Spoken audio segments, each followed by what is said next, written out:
अग्निदेव के ससुर और गांडीवधारी अर्जुन का भयंकर युद्ध। मित्रों, ये कथा भी महाभारत काल की है, जब अग्निदेव के ससुर और गांडीवधारी अर्जुन का युद्ध हुआ। परंतु कौन है ये अग्निदेव के ससुर और आखिर क्यों हुआ था अर्जुन और इनका युद्ध? आइए सुनते हैं इनकी पूरी कथा। ये माहिष्मती नगरी के राजा थे। इनका नाम था श्री नीलध्वज जी। इनके प्रवीर नाम का एक महापराक्रमी पुत्र था। महाराज युधिष्ठिर के यज्ञीय अश्व को प्रवीर ने पकड़ लिया और अपने शौर्य के अभिमान में अर्जुन के पास यह संदेश भिजवा दिया कि मुझ नीलध्वज के पुत्र प्रवीर ने यज्ञीय अश्व को पकड़कर माहिष्मती नगरी में भेज दिया है। अब अर्जुन कोप करके इसे छुड़ा लें। प्रवीर की इस चुनौती को स्वीकार करते हुए घोर संग्राम हुआ। प्रवीर पांडव वीरों के समक्ष टिक नहीं सका। तब इसके पिता महाराज नीलध्वज 3 अक्षौहिणी सेना लेकर युद्ध भूमि में आ डटे। इनका मुकाबला वीरवर अर्जुन से रहा। अर्जुन ने इन्हें मूर्छित कर दिया। नीलध्वज ने अपनी स्वाहा नाम की कन्या अग्निदेव को ब्याही थी।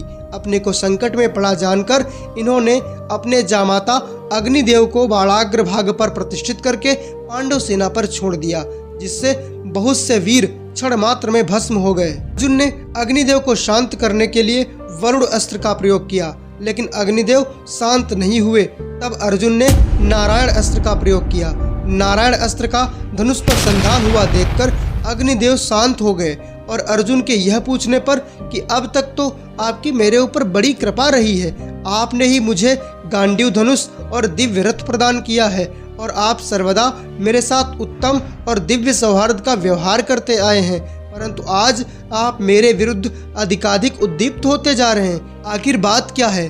अब आप यो प्रेम भाव को तिलांजलि देकर विपरीत व्यवहार करने पर क्यों उतारू हो गए हैं? तो बताइए, मैं कर ही क्या सकता हूँ? अग्निदेव ने कहा, हे धनंजय, यदि तुम कमल नयन श्री कृष्ण के समीप रहने पर भी अश्वमेध यज्ञ द्वारा युधिष्ठिर को पवित्र करना चाहते हो, तो उन श्री हरि के बिना यज्ञ, देवता अथवा मंत्र कोई भी उन्हें पवित्र करने में समर्थ नहीं है।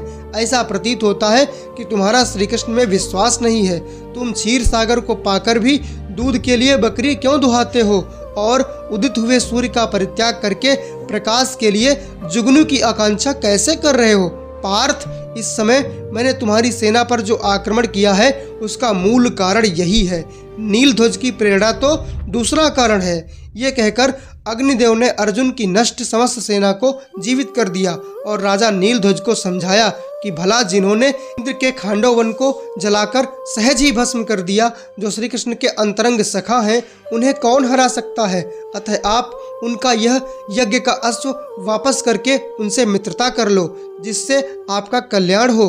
राजा नीलध्वज ने ऐसा ही किया और अर्जुन से बोले, हे महाबाहु पार्थ, मैं आपका कौन सा प्रिय कार्य करूं? तब अर्जुन ने कहा, हे भूपाल शिरोमणि, आप श्रेष्ठ वीर हैं, इसलिए मेरे साथ रहकर मेरे इस यज्ञ के अश्व की रक्षा कीजिए। राजा नीलध्वज तथास्तु कहकर राज्य अपने पुत्र प्रवीर को सौंपकर अर्जुन के साथ हो लिए और अश्व रक्षा में अपने अद्भुत पराक्रम का परिचय दिया। अर्जुन के द्वारा राजा नीलध्वज की बड़ाई सुनकर भगवान श्री कृष्ण ने बड़े प्रेम से इनका गाढ़ आलिंगन किया। मित्रों, अगले वीडियो में अगली कथा के साथ फिर मिलते हैं। तब तक के लिए जय श्री कृष्ण।